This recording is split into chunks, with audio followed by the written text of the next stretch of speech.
for this incredible woman to step into the role that she is meant to have. And we, all of us, are going to help her get there. So guess what? Here she is.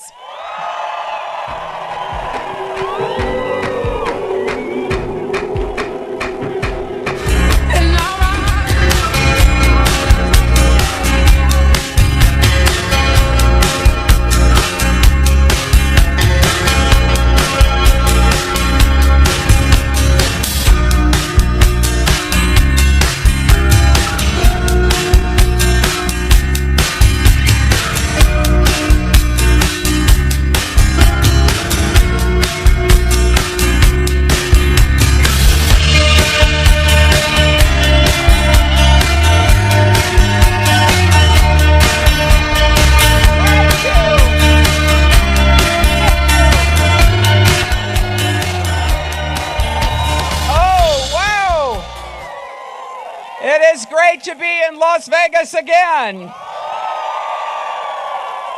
Who's ready to vote in this election? Well, I see we've got a big sign up here with some really good advice. Some states are starting to vote. In fact, early voting began in Ohio today, and people started lining up last night. They couldn't wait. They couldn't wait to cast their ballots, and I think we could see a record turnout in this election. I want to thank Tracee Ellis Ross, an amazing actress, and I'm so proud to have her support. You know, there are so many important elections up and down the ballot, and I want to say a special word about Catherine Cortez Masto. She was a great attorney general for this state, and she will be a terrific senator. We need more leaders like her who will fight for working families, who will stand up to Donald Trump's bullying and bigotry.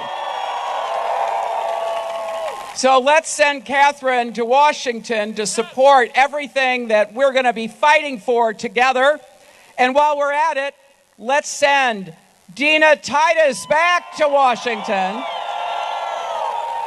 And please, let's elect Jackie Rosen and Ruben Kihuen. Now, I am not exaggerating when I say that your vote could make the difference in all of these races. Now, people always during elections tell you this is the most important election, and there's always something important about every election, but I don't think we've ever had an election more important for our country, for our values, for our future than this one. And yesterday I was in Florida with Al Gore, and as Al said, take it from him, your vote really, really counts. Remember what happened.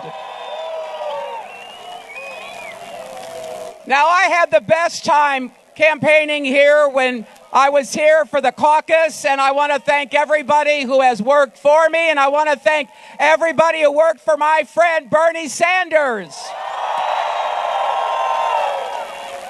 I'm very proud that from the beginning, Senator Sanders and we ran a campaign focused on ideas and issues, not insults. We care about bringing people together, and we care about people respecting each other, having each other's backs, and then working to solve our problems. And that's what I'm going to do. Look, I know that this has been, at times, a really negative race coming from the other side. I've done my best to stay above that, to stay focused on what really, really matters. Any of you see that last debate? Well, if you watch the debate, you know that I paraphrased my friend, our First Lady, Michelle Obama, because it was very clear on that debate stage, one of us went low and one of us went high.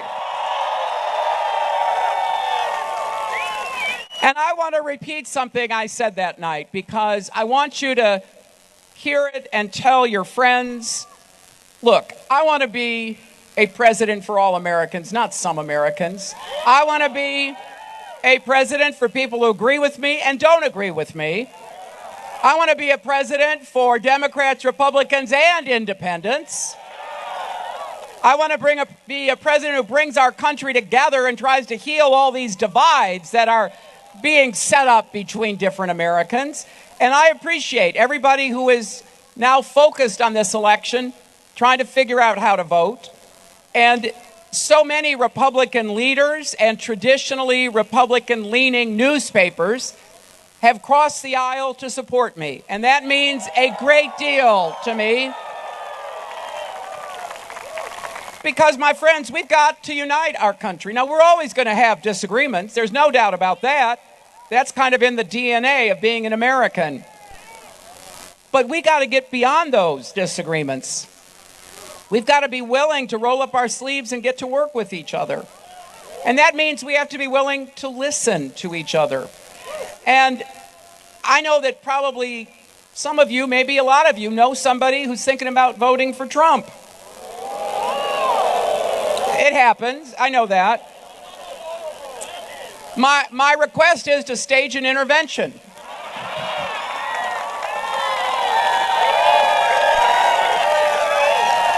Because just about any issue, you want more jobs with rising incomes? You want to make sure we have a fairer economy? You want to make it possible for young people to afford to go to college and get out of debt? You want to make sure that we have quality, affordable health care? You want to make sure that unions are respected and we have collective bargaining?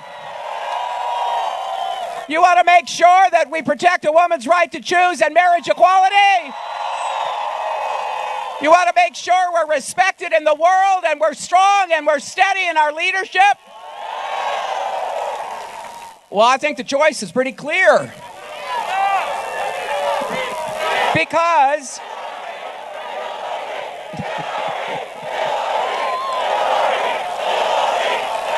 what I've tried to do in this campaign is what I've tried to do my entire life of public service, figuring out how we can help each other. And it's important to me to stay positive and stay confident and stay optimistic because that's how I feel about America. Now, look, I know Donald Trump has taken a very different tone. We've heard it in both debates. And his campaign has said today that he's going to, and I quote, run a scorched earth strategy, whatever that means. That's how desperate they are. That's all they have left, pure negativity. And we can't let that represent our country. I got to tell you, I don't care what he says about me. I care what he says about you and all the other people in this country. Because we now know, we've heard for months what he thinks about people, how he treats people. You know, this latest incident about, how he treats women. Well, he's doubled down. He doubled down on his excuse that it's just locker room talk. And I got to tell you, after he said that in the last debate, the most amazing thing happened. Athletes and coaches started speaking out. From the NBA, from Major League Baseball, from the NFL, they're coming forward, and you know what they're saying? Hey, not in our locker rooms. That's not what happens. But he's not just insulted women. He's an equal opportunity insulter. He's insulted everybody. He insulted a distinguished federal judge who was born in Indiana. And he said, well, he couldn't be trusted to be a judge because his parents came from Mexico. He's targeted immigrants, African Americans, Latinos, people with disabilities. He's targeted POWs and Muslims. He's also targeted our military. He's called our military a disaster. Now, how can you be the commander-in-chief if you don't respect the men and women who served in the United States military? I think he has shown us who he is. Now, the question for all of us is who we are, right? What are we going to do to show that America is better than this, that we're going to work together? Now, I believe you deserve something to vote for, not just something to vote against. And that starts with the economy. Throughout this campaign, I have been very clear. I'm going to put into place strategies to create more jobs and get incomes rising for hardworking people. We're going to have jobs in infrastructure, our roads, our bridges, our tunnels, our ports, our airports, our water systems. We're going to have jobs in advanced manufacturing, in technology and innovation. We're going to have clean, renewable energy jobs, something that Nevada is leading the way in. And we're going to not only grow the economy, and look, I think we have some ideas about how to do this. Those of you old enough to remember, which is not everybody, but a lot of us, might remember during the 1990s, we had 23 million new jobs and incomes went up for every person in America. Now, I've thought a lot about why Donald Trump and I have such a different view about the economy, and I think part of it is we have different experiences. You know, you just have to recognize that you're affected by, shaped by your experiences. And look, he grew up the son of a millionaire. When he started his business, he borrowed nearly $15 million from his father. So it's not surprising that now he wants to give all the benefits to the people on the top, because that's how he was raised to think. Now, my grandfather was a factory worker, and my dad was a small businessman who worked really hard. So I had a different experience. My dad worked hard to give us a solid middle-class life. That's what I want to give to every single person willing to work for it. It's why I believe the economy should work for everyone, not just those at the top. I started a long time ago fighting for kids and families, and I've always been focused on what I call kitchen table issues, like, you know, how are we going to pay for childcare? How are you going to pay for prescription drugs? How are you going to save money for college? The kinds of things that people have talked to me about across America. And you compare what I am proposing, which fits right into what we know can work, investing in you, not giving more benefits to the top 1%, who frankly have already gotten enough benefits from this economy. And then what did we learn in that debate? Well, finally, Donald Trump admitted he hasn't paid a penny in federal income tax for years. Now, we don't know all the details because he's the first person to run for president who won't release his tax returns. Everybody else for like more than 40 years has released their tax returns. My husband and I have 40 years of tax returns on the web if you want to look at them. They're not very interesting, but you can look at them. But not Donald Trump. He won't tell us. But here's what we did find out when just 3 pages were disclosed. He apparently lost $1 billion in a single year on bad investments and failing casinos. Now, Las Vegas, you know something about this. I don't know how you can lose $1 billion running a casino. His supporters said, well, it just showed what a genius he was, and I guess you'd have to be some kind of genius to lose $1 billion in a year. But what was most striking to me is that he said it was smart. It was smart to pay no taxes. Now, that makes all the rest of us dumb, right?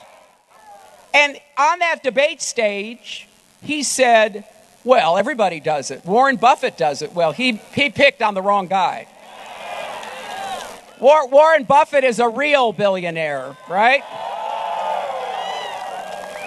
So Buffett put out a statement and he said, I have paid income taxes for 72 years, every single year.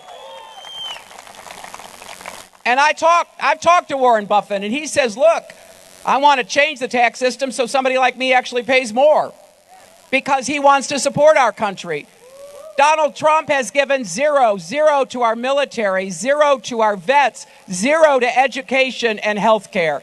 It takes a lot of gall to criticize a country you won't lift a finger to support. You won't do anything to provide your fair share of.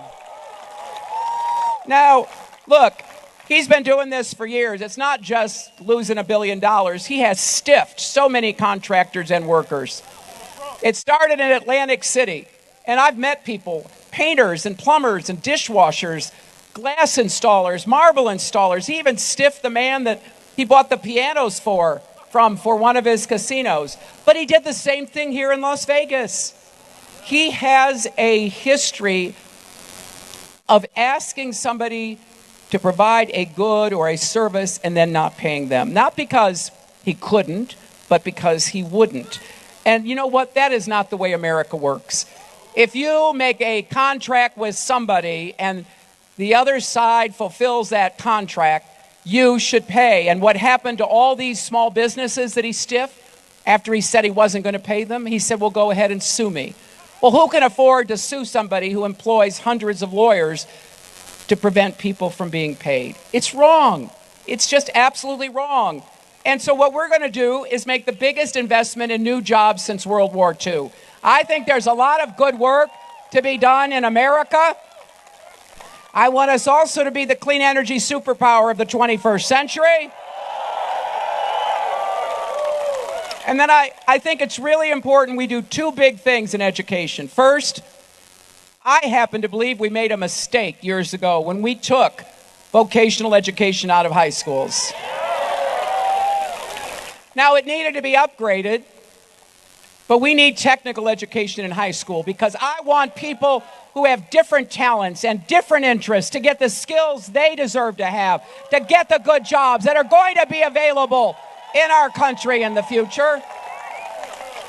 And that includes in community colleges. I want high schools, community colleges, businesses, and unions to work together to give young people a really good start. I want more apprenticeship programs like the ones that unions run to be available for more people.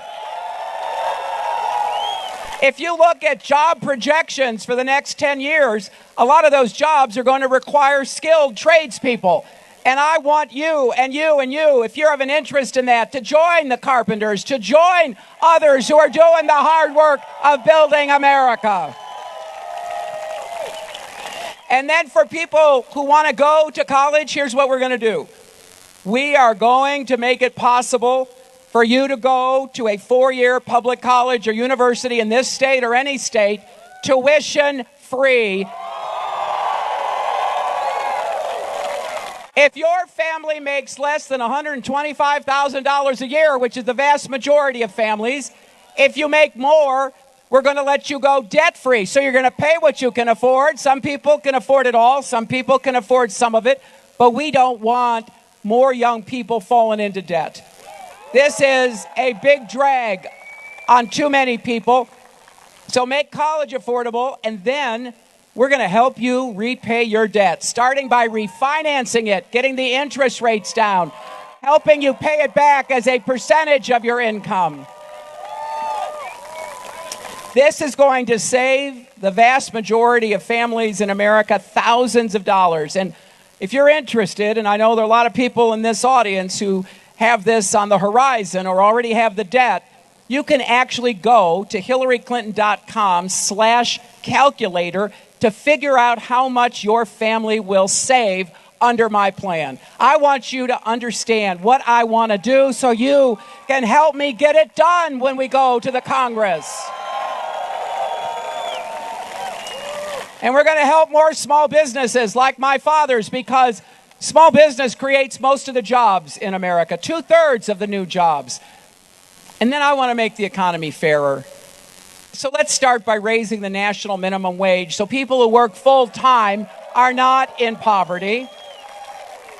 Let's make sure we expand Social Security to help low-wage workers and widowed women who are often at the very bottom of the income scale not fall into poverty if all they've got is Social Security. Let's be sure that we pass comprehensive immigration reform I have met so many impressive dreamers here in Las Vegas.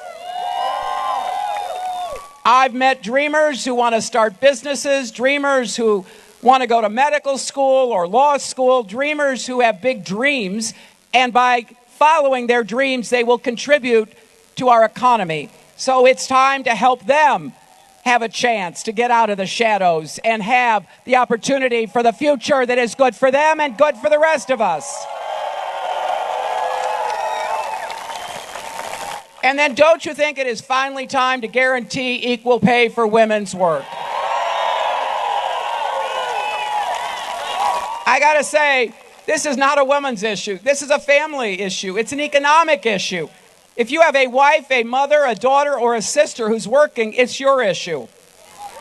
And every time I talk about these concerns, fighting for equal pay, fighting for affordable child care or paid family leave, Donald Trump says, well, there she goes. She's playing the woman's card. Well, fighting for that is playing the woman's card. Then you know what I say? Deal me in. The other thing we're going to do is encourage more companies to share profits with their workers. Now, this is a big deal because usually if they share profits at all, it only goes to the top. Now, another real billionaire who's endorsed me, Mark Cuban. One of the reasons I was proud to have his endorsement is he always has shared the profits with the people who work for him. And when he sold his first company, he shared those profits, and 300 of his workers, from executives to secretaries, made themselves millionaires because he understood who had made him successful. I want to reward businesses that are going to reward their employees. And we're going to make that one of the pillars in our fairness agenda. Now, we're also going to go after companies that are not willing to play by the rules. There are still too many who are fighting to keep their profits and their privileges. So we're going to keep the tough rules on Wall Street. Donald wants to get rid of them. I want to make sure they work so Wall Street never wrecks Main Street again. We are going after companies like those that engaged in predatory practices that led to a lot of the foreclosures right here in Las Vegas during the Great Recession. Donald Trump actually was rooting. He was rooting for the Great Recession because he said he could go in and make a lot of money buying people's homes. I don't know how you look in the mirror feeling like that. I don't understand how you can root for people to be miserable. Well, we're going to make sure that doesn't happen again, and I'm going to impose even tougher rules. Now, when companies try to outsource jobs, we're going to make them give back any tax breaks they ever got from any level of government. And if they try to leave our country without paying their fair share of taxes, we're going to slap an exit tax on them because I'm tired of them picking up and leaving and taking jobs with them. I think it's important that we do everything we can to make sure that our healthcare system works and that families, middle class and working families, have the resources they need to take care of their kids. That's why I have said we need to double the child tax credit. It currently gives middle class families $1,000 per child. I want to double that because I know it's expensive. It's expensive to take care of little kids, and you ought to have some help. And this will lift families out of poverty, and it will prevent other families from going into poverty in the first place. I am all for people working. I am a person who grew up with a strong work ethic from my parents. I want people working. But we got to make sure that the work they do is rewarded enough that they can get ahead and take care of their kids. That's how it's supposed to start. And that's what we have to make happen here in America. Now, there's something you all can do in order for us to be able to work on and accomplish everything I've said. And, you can go to my website if there's an issue you're concerned about.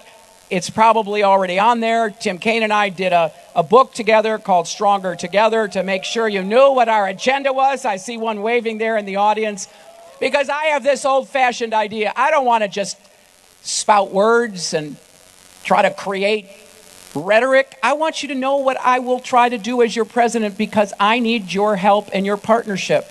If we're going to raise incomes, then we got to make sure we've got people in Congress who are going to help us raise incomes. And that's why I'm asking you not only to support me in this election, but Catherine and Dina and Jackie and Ruben, all of us who are on the ballot.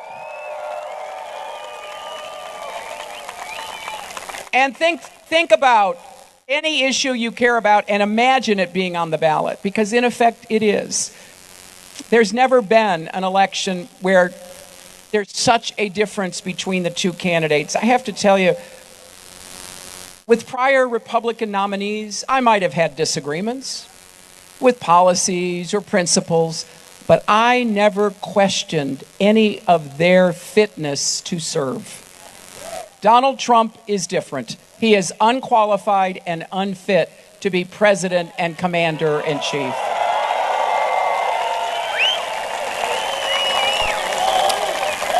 So that is why it's so important that all of you register to vote.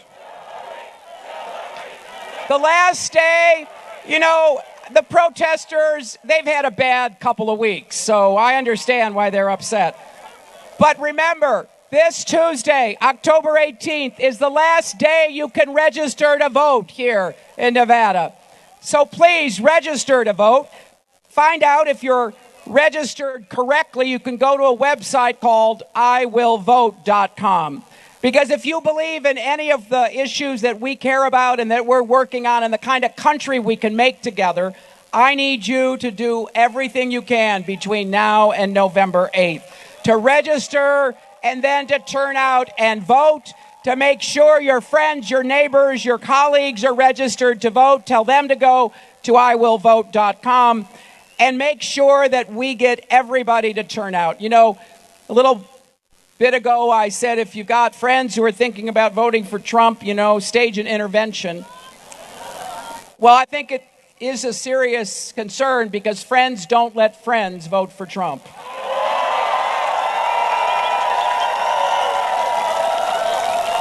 And I really have thought a lot about our country, and I happen to think America is already great, but we have to do our work to make sure it stays great and gets even greater. And I know how important it is that we stay focused on the concerns that people have, not on the demagoguery and the distraction, but what is it we're going to do together? And like I said, I really believe that we need to come together as a country. And I am committed to doing everything I can every single day, if I'm so fortunate enough to be in the White House, to help all of you to get as far as your hard work and your talents will take you.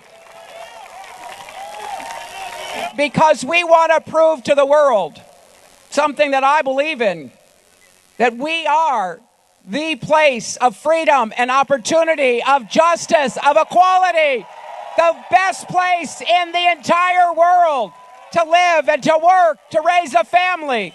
We should never take that for granted by 1 second. It is our obligation as Americans to dig deep in doing whatever we can to build the kind of future that we want for ourselves and our children. I now have 2 grandchildren, and it is the joy of my life. But I'll tell you this, I don't want just my grandchildren to succeed. I want everybody's children to succeed. And I want to be sure that when they grow up, our country is still the engine of opportunity with the values that made us great in the first place, and that the world is peaceful and prosperous so that they can make the choices that they wish to make to chart their own futures. That's what we believe in here in America, and that is exactly what is on the ballot this election. So my friends, come join me in helping to build a future that will give us all the chance to have the kind of potential that we deserve to have. Thank you, and God bless you.